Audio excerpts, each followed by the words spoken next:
What is up, everybody? I'm Sean, And I'm Tom. And and we're we're the the Block Block Bros. Bros. Mm, Mm, mm-hmm, mm-hmm, mm, mm. mm. Not bad. Yeah. Pretty clean. It's like you just gotta swallow that bite, You're like, fucking, just gotta, Ugh. gotta eat that rest of this sandwich real quick. Get through it. Every single time we think we do a good job with it, I go back and I listen to the episode, and it's just like not good. No, right. It's never God once been good. damn. Like, once we get one that lines up, we're just gonna like put it over all the beginnings and move Yeah. our mouth, Like, Yeah, honestly, that'd probably be easier, but I also feel like it would lose part of the charm of us never being professional. right? Yeah. I mean, yeah. That's I the will. goal. That's the goal. Well, welcome to your least favorite podcast, Block Bros, an indie game podcast. What did you do this week, Tom? Tell me all about it.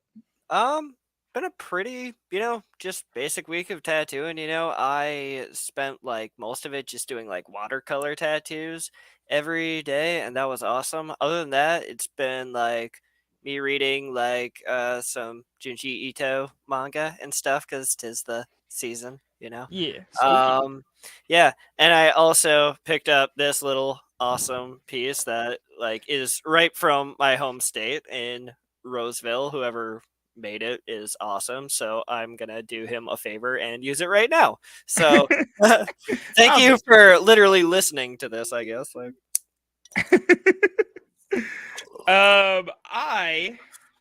I did some dumb shit this week. As everyone who listens to this podcast probably knows, I'm unemployed, and by unemployed I mean I'm a full-time streamer. That's the way I like to spin it.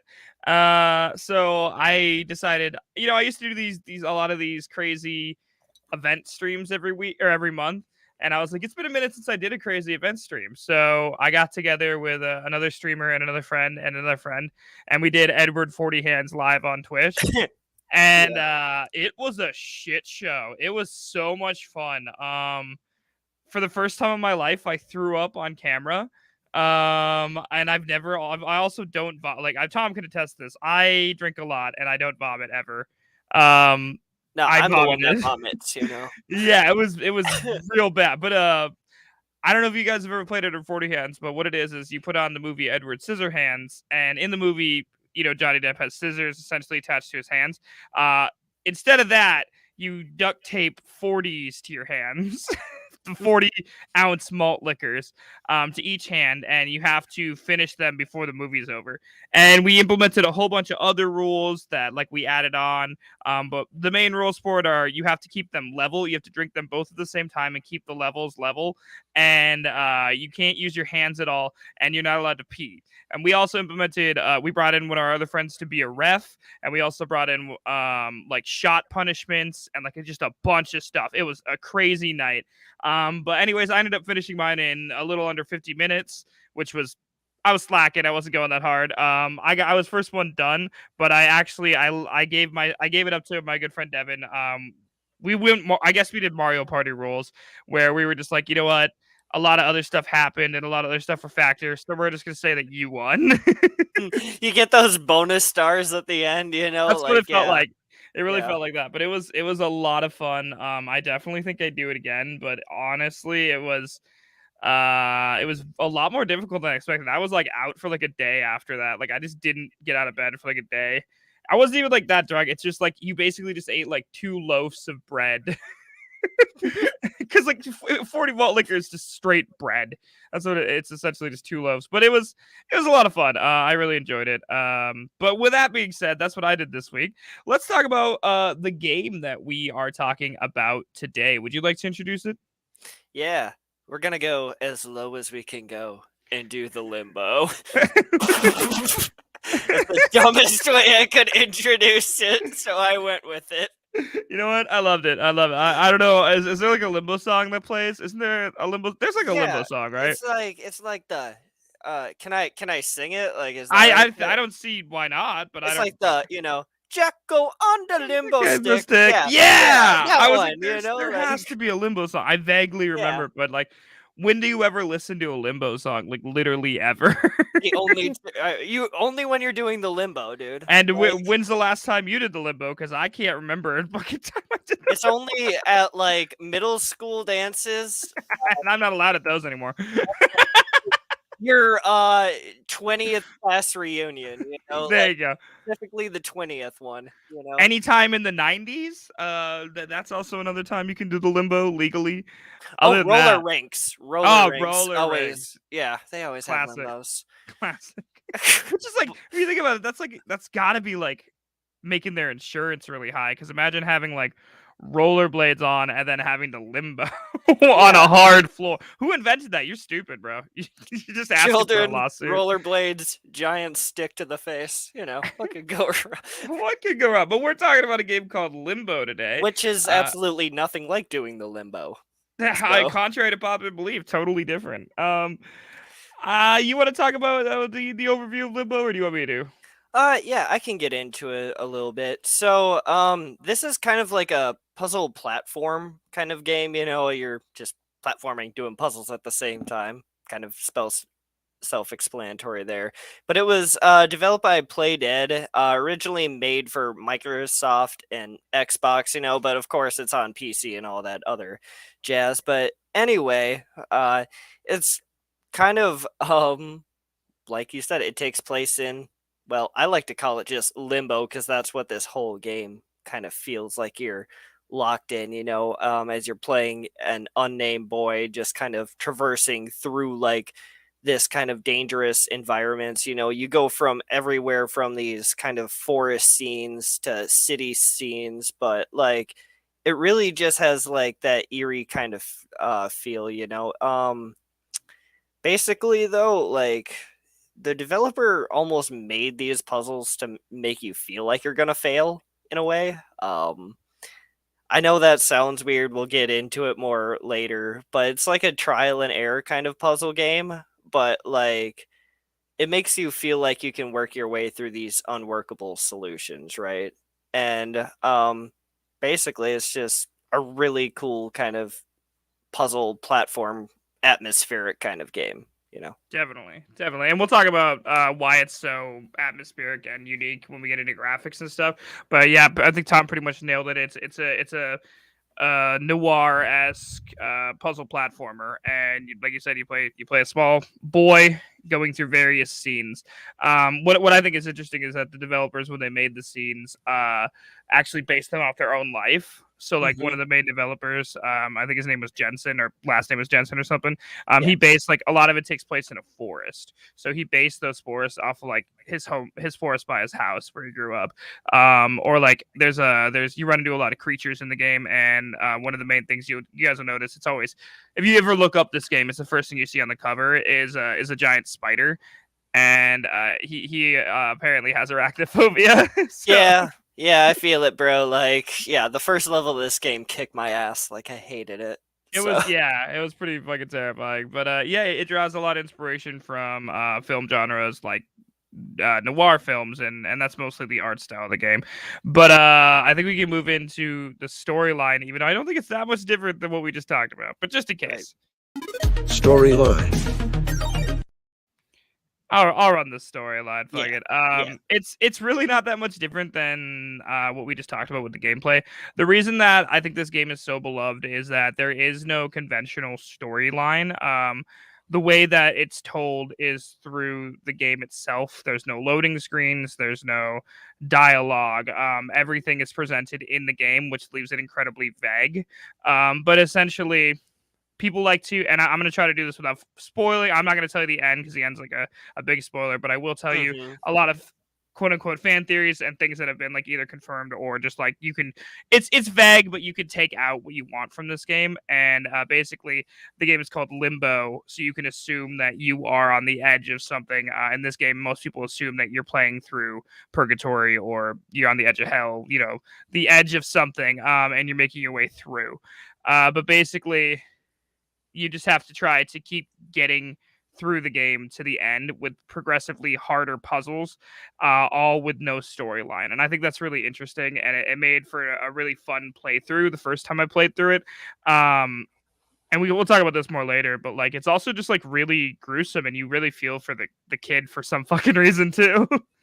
Yeah, like God, this game, even though there's no conceptual story to it, you can draw elements from kind of what's going on to kind of feel like where you are, and like the ending, you'll kind of get like more of a feel. But even the ending of this game is super, open ended without spoiling it, because I'll give like four details, and it's hard because that's like half the game, because it's like a 4 hour long game. Yeah, So but like it's really cool, like just like the story, like I don't know why it doesn't quite I mean, I like the name Limbo, even because it feels like, limbo, like you said, purgatory, like it doesn't quite feel like this game is hell, but it's definitely far from heaven. yeah. It definitely feels like a conceptualization of purgatory. As you Mhm. play through, you'll definitely understand, or if you watch this live or hear us talk about the graphics, I think you'll start to understand what we mean.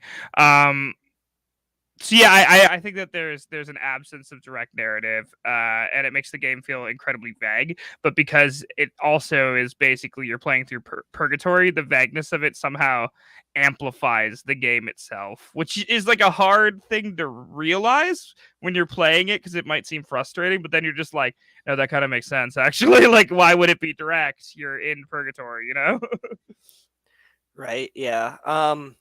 One thing I kind of just like, and it's not even like a quite even story feature, but a lot of people just don't touch on it really, is like the way like even the game starts out, like it's not giving too much away just talking about environments, but the way like the game transitions from like a forest to almost like a city kind of scape, like Hmm. that's a really cool kind of like vibe. And I don't know why that gives off like such like a manner to me. Maybe it's because of like where I grew up in like the forest and working my way to the city kind of thing. Hmm. So it's like the beginning to like the end. But I don't know. It really gave like a cool feeling in that sense. And that's what I love about the story, of how much is interpreted just by you. Yeah, exactly. And I forgot what I was gonna say. I also like in the beginning. I mean, it's the first scene. You wake up with no like realization of who you are or why you're there or where you are or what your purpose is. You just wake up in a forest and start running. And like that's the game. And like that's how I feel like that's a really good way to start the game and to get you in line with how the rest of the game is gonna be, because it doesn't explain anything from the beginning, it doesn't explain anything in the middle, and it doesn't explain anything at the end. Right. It just lets you take what you want from it, which I think is a really powerful thing to do in a game. Especially with these graphics, but also the way that it's played, which we can talk about the graphics now. So let's just move into that. Graphics and art. And we'll pull this up on the screen really quick so that if you are watching live, guys, we are a live podcast. We do broadcast to Twitch, Twitch, Facebook, and YouTube every Tuesday around 10:30 p.m. Central Standard Time. So you want to see our pretty faces or what the game looks like without going and looking it up, that's what it looks like. It's on screen right now. So, I'm gonna let Tom take this away, but I also have stuff to say about this. Right. Yeah. I will say just welcome to like some nice neo kind of noir. This game is entirely black and white. It uses like effects from like the way it uses lighting and like the film grade effect in this game. It makes it stand out so much more than any game I've kind of played. This game, it feels like it doesn't even feel like a game to me. It feels like a moving, piece of art. It feels like, its own kind of movie, but not, it feels more than that, like I will say like the atmosphere that this game gives off is really just something in of itself. Like it's this game, I wouldn't even associate some parts like with horror as much as the atmosphere just makes you feel dread. Just everything, the way it's drawn to the way everything looks is just it invokes that feeling, and it comes across very well in an art sense. Like it's beautiful. Definitely, I fully agree. When I originally went to play this game, because I played this game on stream, as I say with pretty much every game we've talked about. I played this game on stream about a year ago, and it was during Spooktober last year. And the thing that drew me to it the most was the art style, because it was like in my Steam library. I get like a bunch of games every month for free, or not for free, for like a set rate from Humble Bundle.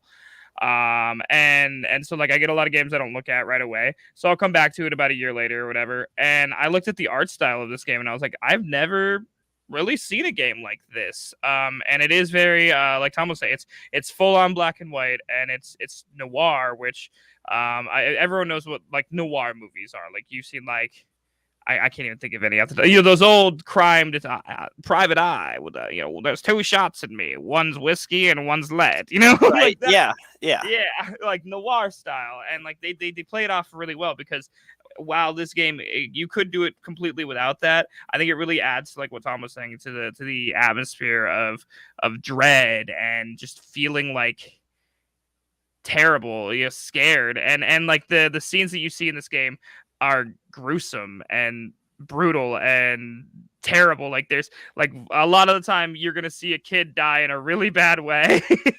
Yeah. And they don't pull the punch on that, which is something I respect as well for this style of game, because like it could have just been like a cutesy little platformer, but they really went for something different that I've never seen before, and the lighting and the background really just sell this game and make it just incredibly beautiful but really haunting. It really sold Purgatory for me. It really made me feel like a this is what I imagined Purgatory would be like, just like a grayscale forest, with shit everywhere. Yeah, I love the way they just made your character look, and just he's a solid black silhouette. Like you never see your face or anyone's face. Most creatures, most things in this game are a black solid silhouette as the foreground, and it just makes for such an interesting contrast, into what you normally see. And added, like I said previously, with that film grain effect, like if I'm talking like that, anywhere from like the 20s to 50s, film grain effect, like with those black and white movies, how you see that's what this game looks like. And that's why it's breathtaking to me. I think it also, like, they couldn't have done it without adding because like there's a really diverse background of like sliding scales of gray, and like you can see like those are hills, those are trees, but then they also put stuff into the foreground as well, so it really makes it feel like a very 3D-esque game, even though it's a 2D platformer. Yeah. I would put it on like the 2. I'd almost put it on 2.5D, but they never directly said that, so I don't think I should. But it feels very like a lot of 2D platformers feel flat, and this one does not feel flat in the slightest to me when I played it. Yeah. Yeah, cool. Do you have anything else to add about the graphics? I mean, not really, except it's just, even like rewatching this is just like, oh man. It's weird because it gives you like, I don't know. This game makes you feel for like a child's point of view as well, like just like visually. Like I could go on and on about the graphics of this game, but truly you should experience, like, just listening to how I'm saying this, like it does not do it justice. Yeah, it's a very, like I said, the one thing that I made me play this game just like outright without doing any research on it was the graphics, which is not usually something that I care a lot about. Like, yeah, I love to see it, but like this was a very unique twist on a platformer, Hmm. and it looks amazing. You really just got to go look it up and check it out. But with that being said, let's move on to sounds and music. Sounds and music. So this is a little bit more complicated because sounds and music in this game are more of atmospheric sound effects than actual music.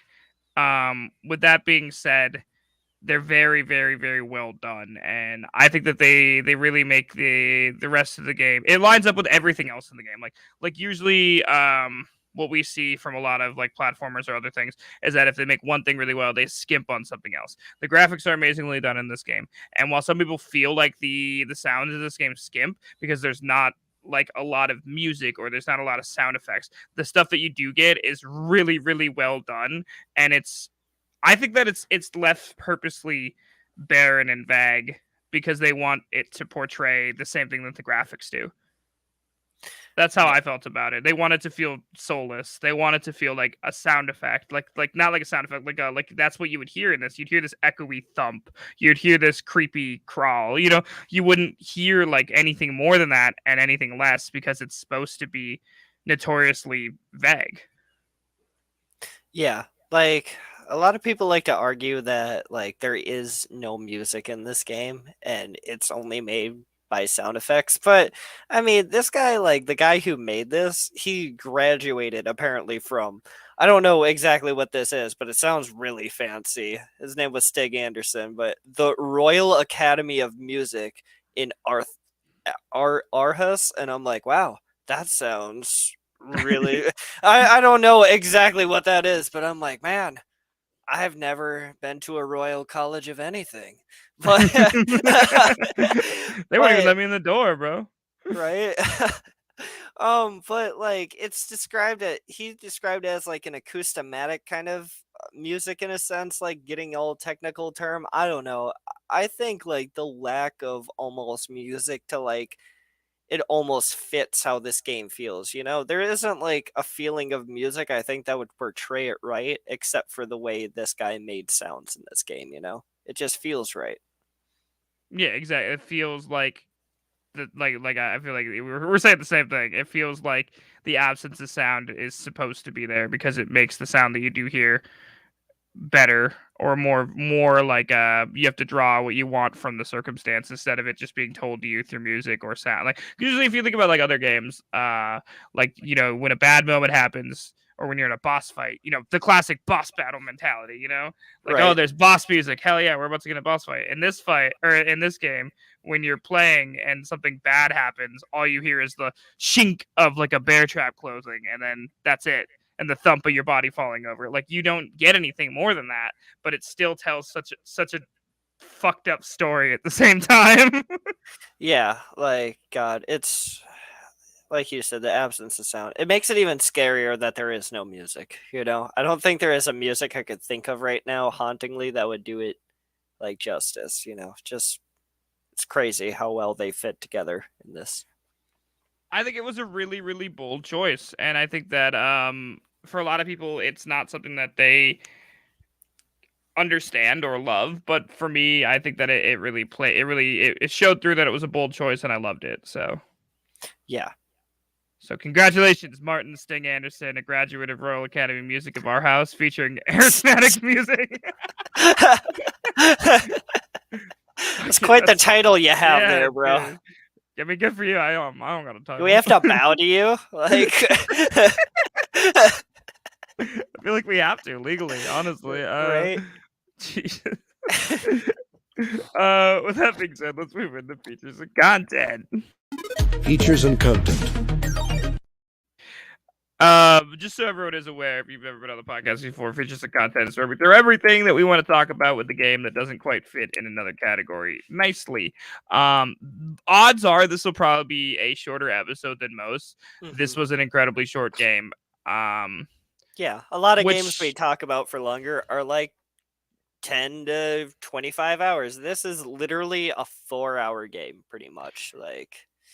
So, which I think that's a topic that I wanted to talk about. I don't even think we added Yeah. it on the list, but that is something that I loved, like actually loved about this game, is how short it was. It's just like when we talked about Little Nightmares, how it was like 7 hours or whatever for the full game. This is 4 hours and it's good from start to finish.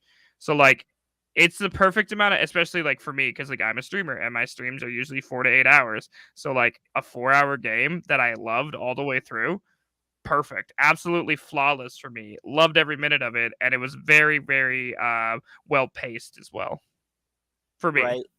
Yeah, like it doesn't overstay, its welcome. I feel like if it was, it could probably be like another 2 hours and I still enjoy it, but it really picked like a perfect kind of pace to go at. Nothing feels too long, nothing feels too short. It's a good kind of game. It's a great game to play around this time of year too. So definitely, and with the uniqueness of it, I mean, it's a 4-hour game. You give her a rip. It's really fun.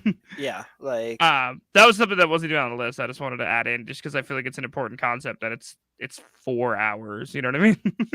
right, yeah. This game, yeah, I think like there's like completionist kind of stuff to do, like random items to grab. There's always collectibles in any video game, no matter what. But it's really only going to take you about an hour longer, I think, if you literally like saw it and went out of your way. And that's like going probably way out of your way and just spending your time just backtracking, looking at the screen everywhere, than actually finding things.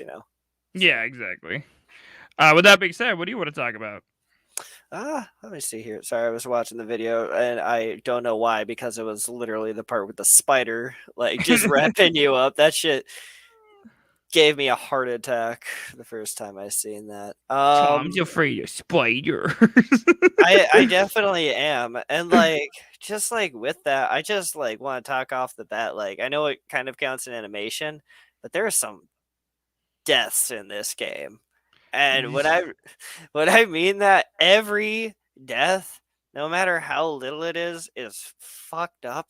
And not just because like every death is literally a fucked up experience. It just adds to the effect that, oh, this is a child just experiencing every single one of these deaths. And each one is fucked up to watch. Like every time in the first levels you get killed by a spider. It Yeah. it fucks you up. Every spike that kills you fucks you up. The first time you drown is just like Sorry. First time you drown. you will, because you can only breathe apparently for about 2.5 seconds before you literally drown. He apparently has no idea how to hold his breath, but 100%. Yeah. but yeah, those deaths are gruesome, man. They That fuck with you. they don't pull punches in this game, which is like something that I've it shocked me, if I'm being honest. It shocked me. And there were certain times where it was really funny too, which is like a more fucked up thing to say, because like, like you'll be like doing a puzzle or something and you'll just be like, huh, I wonder what happens if I move this over here, and then you'll take like one step, and then all of a sudden a bear trap will cut off your head. It'll swing and just cut off your head brutally. Yeah. And like that's fucked up and that sucks, but also like it takes you by shock, and I sat there for a second, like the first couple times it happened, I just like started laughing, and I was like, that's awful. That's like actually just really, it takes like a really kind of fucked up person to think about this shit. It's like Saw-esque death. That's that's one of the ones I was talking right there. Like I laughed when that happened, when you jump on the rope and the bear trap falls on your head. Yeah. Like, fucked up. Occasionally you'll get that little bit of laugh. Other times you'll just, when it takes me by surprise, like those unexpected ones just make me go, oh, like Yeah. that's the exact noise you will probably make, like every single time. Like, oh. Or if you die, I don't know. I've died in some really like just dumb ways too in this game. Like a log fell on me slightly, and the guy got crushed. But it like the like I said, with the fact that it doesn't make a lot of noise in this game. When it hit, it made just like this like really hollow like thunk sound, and then the guy just died, and I was like, I died. I thought it was funny as hell. I don't know why, but Occasionally having a good. sorry. You'll get that laugh. You'll get that chuckle out of a few of these deaths, but some Really gets you. Yeah. I think it's this part. Yeah, it was this part that just like I'm like going along with it.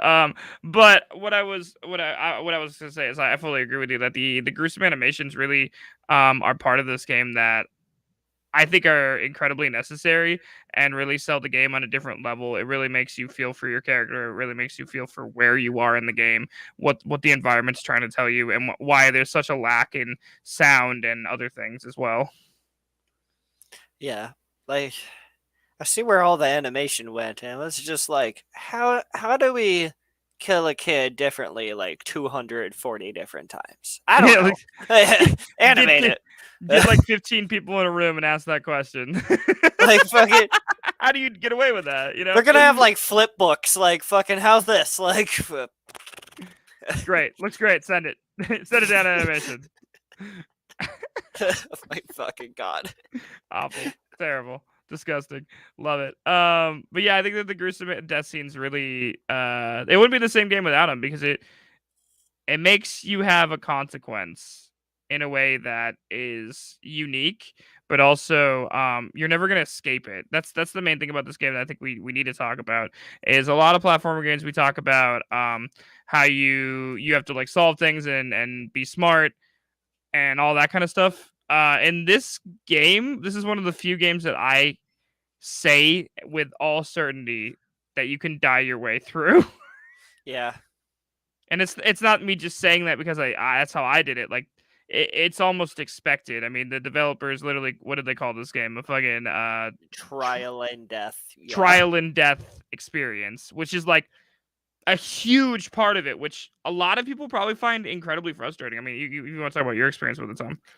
Yeah, I mean, personally, like, I mean, okay, I like that this game, that's the way it's supposed to be. But from my aspect in puzzles is like I want to have a little bit of foresight, and this game does not give you any. Like it's expected you die, and occasionally like I just get fed up with knowing that every single puzzle I'm going to, every 10 feet I'm going to, I know I'm probably going to die by some unforeseen, like almost BS way sometimes. And it like, and just knowing that like you're gonna make like another step, right? But then you're gonna go up 2 steps, back one every single time in this game. That's the feeling, and Yeah. it's gonna happen. That's what frustrates me. Yeah, it's literally every puzzle. They want you to die, and I feel like that was part of the experience that made the game so good for me. Or at least Yeah. made the setting, because really it sells the setting. It sells purgatory to me. It really feels like purgatory because you're just dying and restarting and dying and restarting and dying and restart. And it's not even when I say restarting, I mean you literally start like 2 feet from where you just died. So it's a very forgiving system of restarting. It's not like it starts you at the beginning of the quote unquote level, because there is no level. There's no cutscenes. You start like 2 feet from where you died. So even though you die a lot, and most of the time it's completely unavoidable for the first couple times, it's forgiving in the way that it starts you right back where you just died, and you're like, I know what I'm supposed to do now. Right. Yeah, it's at least there's a lot of checkpoints in this game, Occasionally you'll get a bit of a longer one, but for the most part it's pretty forgiving with its checkpoints, like I think it has to be. I really think it has to be forgiving, because if it wasn't, people wouldn't play it. Like if yeah. it started you, 10 minutes back from where you were before, I wouldn't, with how much you die, I wouldn't play that. Like that would suck. But they're really forgiving about it. So Yeah, I mean, like I said, it's just sometimes like about like a little bit in, I need a break from that, but I mean, personally, I know what they're going for and they achieved it very well. It's just in my experience it can be a bit more frustrating, but I still do like that they went for that when a lot of games would not go for that. exactly, I completely agree with you. Like, Oh, sorry, you can continue. oh no, I was gonna say, like, you figure out puzzles by dying, like it's I get it. I get it. It's just sometimes dying a million times, I can't do it. Yeah, that's totally fair. Yeah, I feel like if I was playing this by myself, I probably would have had a rougher time with it. But because I was doing it on stream and everybody was giving me like pretty much every time when I died brutally, there was some reaction from chat. Like people were like, "Oh my god, like that's horrible," and like I'd be like, "Oh my god, I know." Like so like. I think like having other people there, like seeing the same thing you're seeing, takes the frustration away from it. I haven't played this solo, I'll tell you that. So I have no idea, but I definitely feel like having other people witnessing it with you makes it better. Yeah, I could feel that. Like, I feel like if there was a lot of people to talk to, I'd have a lot better of a time than me just literally getting in my head about it. Yeah, definitely, and I think but it really does make it feel like purgatory. Like I can't stress that enough. It does feel like limbo, like purgatory, like hell. Like you're in between somewhere. Right. God, just watching these deaths again, like every time they pass by on the screen, really Yeah. just it still like gets to me. You forget how fucked up they are. But even like watching someone else play this game, like they're doing the exact same things we're talking about, where they're dying like over and over and over again. But every time they're getting a little bit further. Like they're understanding, like, oh, I'm supposed to be doing this, not that. I'm supposed to be doing this, not that. And it's really funny because we're talking about it and we're literally watching someone do it on a screen, like that, what they have to do to get by. Right. I wonder if anyone's ever beat this game without dying. Like I don't care how many runs it took you, but that would be wicked impressive. I'm just Yeah, I would saying. I would be impressed with that too. And then another thing that we should talk about is just like I mean, there's a lot of platforming in this game. It is a Hmm. platformer, but it feels really personal, and like the physics of it feel really real for some reason. Yeah. Like it really has I think like the strength is really nailed because like you have like the perfect amount of strength as like this. I think he's supposed to be like around like a 6-year-old kind of kid. I can't remember his exact age, but I feel like anywhere from that 6 to 8 kind of, range. It feels like you have the exact mobility and strength that a 6 to 8-year-old like would in this situation. Like, and for puzzle and platforming, that really plays to its strength a lot. Literally, yeah. Like you can. It takes you a while to move anything. It takes you a while to outrun anything. Like you have to actually set up your success by yourself, which I think is a really cool feature as well. Right? Yeah. Like the physics, the way everything feels weight wise in this game, and the way like you pull on things and pull yourself up, like it feels perfect for what it does. Yeah, like if I want to roll a rock down a hill, it feels like I have to go up and move it and actually try to move it down the hill, not just like walking up and pressing a single button. Like it's actually it takes a second to make you move it. You know what I mean?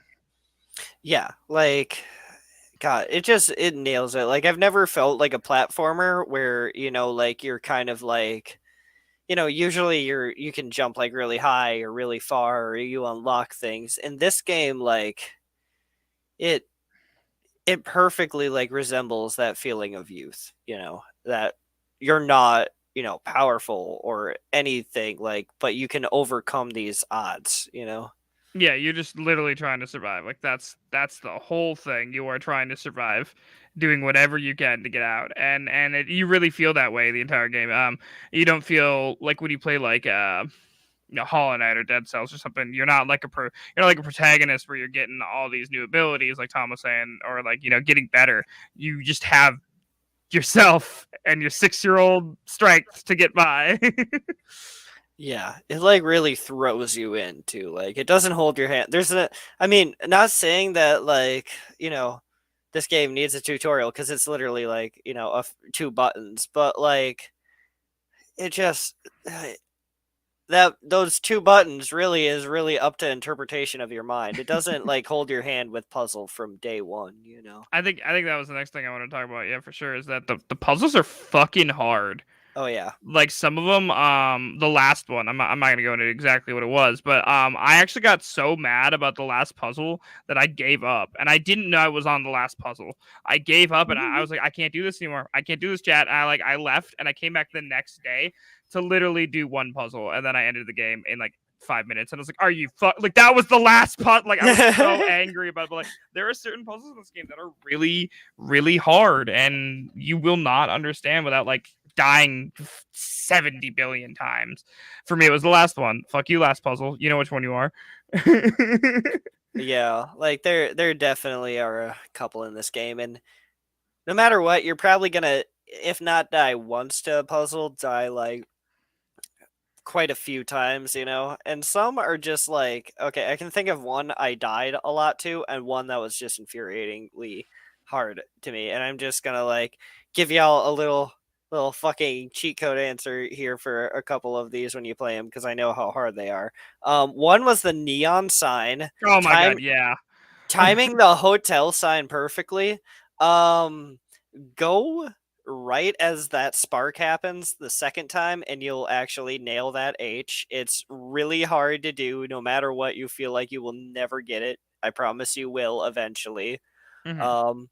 And the second one was like the chain elevator puzzle with like the Oh yeah, box on it. that thing It's like sucks it too. Yeah, those two puzzles are in the first hour of the game, but I will say like you will probably spend a good 15 minutes. So like on that chain elevator puzzle, pull the Yeah. elevator. Just letting you guys know. I didn't realize that. So there you go.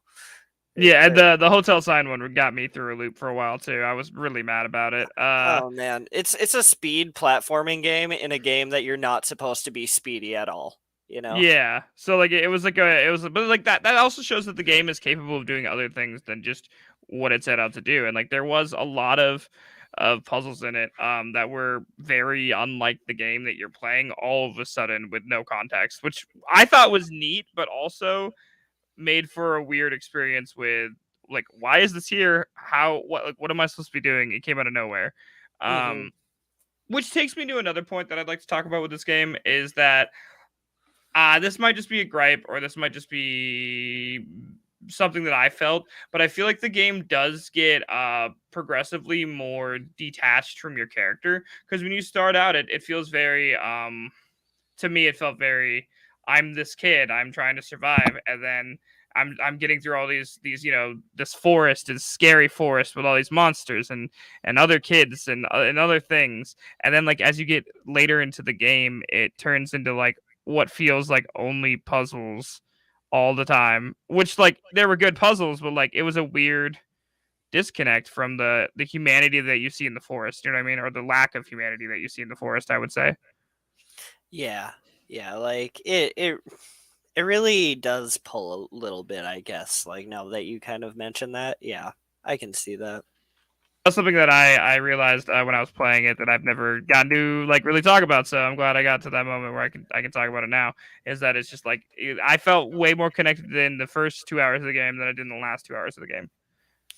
Yeah, like I said, sometimes the journey doesn't feel right, and actually, like I will say, like, and according to that, like I read a little bit on the bit more on the wiki page, but during development, like the original guy, he said some things went a lot more out of order than he expected. Like he wanted the spider in the first one, in the first chapter, to sometime either show up midway or at the end of the game. And some things he wanted at the end of the game, he wanted to show up more in the first part. But he was kind of stepped aside for a lot of it. So I think some things, like you said, when they felt a bit more detached, I think it had to do with literally the development process of this game getting a bit more out of whack. It kind of got interesting reading there. If I could read a little. Oh man, I had a part highlighted about it, but it's all good. I just remember reading about that, and I thought it was pretty crazy that he didn't really have like that full control that he wanted to. He still got away with a hell of a game, but I think if it felt more inclined, like you were saying, it would have been much better. Yeah, and it is like still a fucking phenomenal game, but like I was just saying like emotionally, because I feel like part of this game is the horror, the humanity aspect, Yeah, and when you got into when you play it started in the beginning, it's like, oh my god, this is like kind of fucked up, like, and then towards the end, it's like, okay, but I'm in this factory just doing a lot of puzzles. right. Yeah. But then and then the ending's super humanity, so it's just like, what, this is so weird. Like it has like a lot of back and forth. Not that it was bad in any way. I still loved the game itself, but it was just a weird aspect that I had trouble with. Yeah. Yeah. I get you. I feel where you're coming from with that. Definitely. What else in the features and content did you want to talk about? Let's see here. I will say I know we've mentioned it before, but like this game, like the eerie feeling it gives off, like I know I talked about that a lot with the art style, but it's more than the art style, it's more than the sound, it's more than just playing. It's every feeling combined in this game gives you that feeling. It's like playing an actual Silent Hill movie. I mean, like game. It's really it's wild in the feeling this game gives you, like in a sense of dread, eeriness, like everything. Uh, Take your antidepressants before playing this game. Like, I think I think that it's definitely it gives you a feeling that you don't get from any other game that I've played, especially a fucking platformer. hmm Like that's not the kind of, like, it gives you like the kind of psychological vibe that like you get from like you were saying, like Silent Hill, or like Little Nightmares gave a similar vibe as well. But like it was a lot. There's a lot more going on in Little Nightmares than in this game. Um, this game provides the same amount to me of like context and humanity that Little Nightmares gives you, but in less. It gives you like less things overall. It's a lot simpler of a game. Yeah, this is definitely a pretty simple game, in a sense. It's got a lot, like Sean said, a lot less going on, but it's one of those less is more kind of things, and it works in the favor of this game. It's minimal, but minimal in all the right ways. Yeah. Awesome. Well, I think we covered all the features. Yeah, I mean, pretty much. I mean, like, it's a really short game to describe. It's not one where we can deep dive. It's not like you get like a million weapons in this game that we can talk about, or you do some crazy ass platforming, or some crazy shit happens. But the experience you get of this game is worth its weight. Yeah, it outweighs anything that I expected for a 4-hour game that I happen to have in a library. You know what I mean? Like, Right. Definitely. Well, let's talk about the controls really quick. Where's that button? Shit. Movement and controls. It's pretty simple. I mean, it's just your basic movement and controls. You can jump, you can grab, you can move, and everything's based on physics and what you can do with your character, based on his like tiny little body. Right. Yeah. Like, it's really simple. I mean, if you play this on keyboard, it's literally WASD and control. Like, there's no other buttons. I'm pretty sure. I mean, it's space Mouse. jump. Yeah. I think. Yeah. Sorry, I played on controller, so I think I think there's I did too. just yeah, I think it's just that A and B. So it's like the most simple. You can play it on NES controller essentially. But I think what it works well in its way is, yeah, like I said before, that feeling of being like 8 years old and stuck in that kind of strength and build wise, like, it's really cool. Yeah, and also just the thing that makes it feel more varied, because like you said, there's only a couple controls. The thing that makes it feel more varied is the puzzles. The puzzles change. There's things in the puzzles that you have to realize and that you have to alternate, or like grab onto at the right times, move things at the right time, do weird things with life forms in the game. Like there's a lot going on in the puzzles that make up for the fact that the game is so minimalistic, but at the same time, it doesn't affect the overall feeling that I got when I played it at all. Even though it was simple because it was supposed to be, and it was good. Yeah, like, it's really mind-boggling. Like, the simplicity of everything in this game, really, like when we say less is more, it's crazy how much that fits in this kind of narrative. Definitely. Well, let's move on to closing thoughts then. Closing thoughts. You want to take it away with closing thoughts, or do you want me to? Why don't you go ahead, bro? Okay. What do you think about the replayability on this game, Tom? I would maybe like play this probably again. It's a really cool experience in the gruesome deaths. Unlike the replayability of other games we've covered, there's nothing different you're gonna see than you saw last time. Like, you might just remember a couple puzzles more, but it's not one of those games you're gonna like want to play over and over again. Like I said, it's an experience of a game, but it's a really good experience of a game. So 100%. I fully agree with that. I mean, I played it once through. I'd probably play it again. Maybe like I'd probably wait like a year in between playing it, a year or two, just so that maybe you forget a couple of puzzles or something. But it's a really good game to play around, this time of year. Or if you're a streamer, this is a great game to play on stream. It was a lot of fun. It was a short game, and if you want to play it like for Spooktober once a year, hell yeah, I could totally see that. But as for me, I only played it through once, but I would play it again.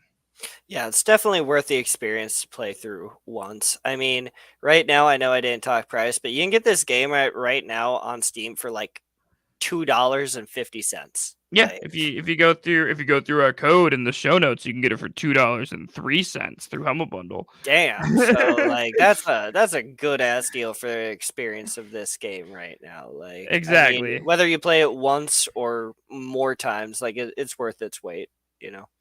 I completely agree. What do you feel about fun factor on this game? There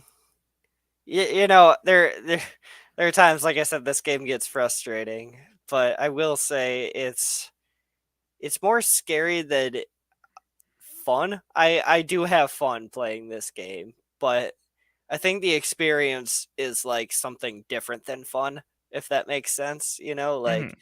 I mean, how can you? I mean, I will put it on like an experience factor instead of a fun factor, if that makes sense. An Yeah, do you, experience, man? that's like a 9 out of 10 experience to play this game. Like, it's a fun factor. Like, you're gonna have like a great time playing this game, but the experience it gives you is something even more. Yeah, I had a lot of fun playing it as well. I kind of roped them together, the experience and the fun for me personally. Yeah, So I'd give it a 9 for sure. It's definitely worth playing, and you're gonna have a blast doing it. So you should play it, and with the costs on it as well, like you're paying. I see it on sale all the time, but even when it's not on sale, I think it's only like maybe $7 max. So you get 4 hours of a really good experience with a lot of fun for like $7. Definitely worth your time. yeah, yeah. I will definitely say it's worth your time. What was your like favorite part of this game, though, bro? Um, Honestly, probably the gruesome deaths were unique. They were cool. I liked watching them. Yeah, I would definitely have to agree that they get pretty fucked up. Like Yeah, you don't expect it because like usually companies like pull it because it's like, oh, it's a kid, like we can't like be fucked up about it, but like it's pretty fucked up like a lot of the time, which I right? think was cool. It was shocking. It actually got me speechless in some parts. So Yeah, they took a really gutsy kind of like approach. I'm not sure what this game is like rated, but I don't really feel like you know if your kind of like maturity level is not there in this game, you probably shouldn't be playing this game unless you're like probably around like I give it to like 15. Like I don't know why that feels like a number, but I feel like before then you're just not maturity ready to like accept this game for what it is. or if you're just like oversensitive, that's another thing that I wouldn't want you to play this game if you're oversensitive because like you're gonna watch a kid die a lot. A lot. A Like lot. like Yeah. like I wasn't exaggerating when I say like 200 sometimes. Like it just like you're gonna die like every 10 feet. Like this game is like it starts and you're just walking along, and then suddenly a bear trap kills you. Like fucking Yeah, it doesn't pull punches like at all, and it doesn't hold your hand, which is I appreciated. Was that your favorite part as well, or did you have a different favorite part Yeah, there? I'd have to agree with that. Like the way, like, kind of like, I mean, seriously, you die a lot, but watching the way you die kind of makes up for the fact that you die a lot, if that makes sense. Like, I mean, every single way you die is different, and it just adds to, like, kind of the overall art of this game. I would just say, like, in of itself, I just love that this game is more like an art piece almost than it is like a game. Like I think this would appeal to like not just the game community, but in my community, like the art community as a whole, I think would love this experience, and that's what's really cool. Yeah, it's got really unique art, 100%. I was trying to figure out. I thought I was pretty sure I had a death counter on when I played it, so I was just watching a couple videos back of me playing it last year, and I didn't see any, but I guess I know I died at least like almost 100 times. I would say minimum when I played it the first time. Yeah, like you're gonna die. You're gonna die a lot, which almost ties into my not favorite part is like you're gonna get frustrated and die a lot. I don't know how that it works both ways. Like I said, it makes up for it, but at the same time, when I've been doing the same puzzle over and over and over again, and I know I'm gonna stumble like 10 feet later, then I Mhm. start to get frustrated. And I think that's my least favorite part there, in a sense. No, I totally understand what you're saying. I think, and I already said my least favorite, but just I said it earlier in the episode. The last puzzle pissed me off for way Hmm. too long, so much that I quit and had to come back the next day. It's a Um, really hard one, honestly, yeah, guys. it's worth it. It's worth it, but like it was wild that I've never been so frustrated with one thing. And then when I did it, I was like, "Are you serious?" Like I was so mad. So that's my least favorite. Is there any games that it reminds you of? Honestly, this gives me like, nice inside kind of vibes, which you should watch Sean. He just streamed that, I think I'm he not has. done with it either. I think I Yeah. have like 3 hours left. Yeah, I started it literally yesterday, Monday. So y'all should watch him play that shit because I'm stuck in it right now. right, yeah. But it definitely gives off those nice inside vibes if you've ever played that. Which honestly, you can bundle both of these games, I think, right now as well. Yeah, they're So, made by the same studio, actually, which is why they're very similar games. mhm. Both you play a child in a world where everything's pretty fucked up, and you're trying to get out of it, and it has different vibes. Like this is like an LA noir, or not, I don't want to say LA, like a noir-esque graphics vibe, and the other one's like more dystopian. So it's good though. It's a really good game. I'm enjoying it a lot right now. Right. Yeah. What about you, bro? Definitely Little Nightmares. I know we just talked about Little Nightmares on the podcast the other day, but Mhm. you took Inside. I mean, it's directly like Inside because they're both made by the same studio. But if I had to come up with one that was separated, definitely be Little Nightmares because, um, small child, dystopian world, try not to die, dying a lot.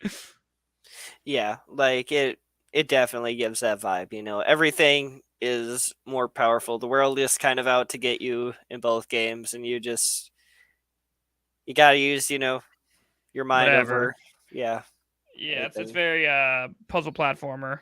Both of them are so. right? You'll enjoy, I think, any of those three games. Like they're all worth that kind of experience to play at least once, if not more.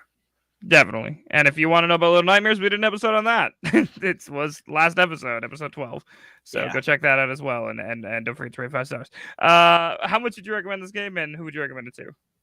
I would just about recommend this game to like anyone. Like, I don't know, it's kind of worth the play. Like, I mean, as long as you have the mental state for it. I can't stress that enough. You need the mental state to play this game.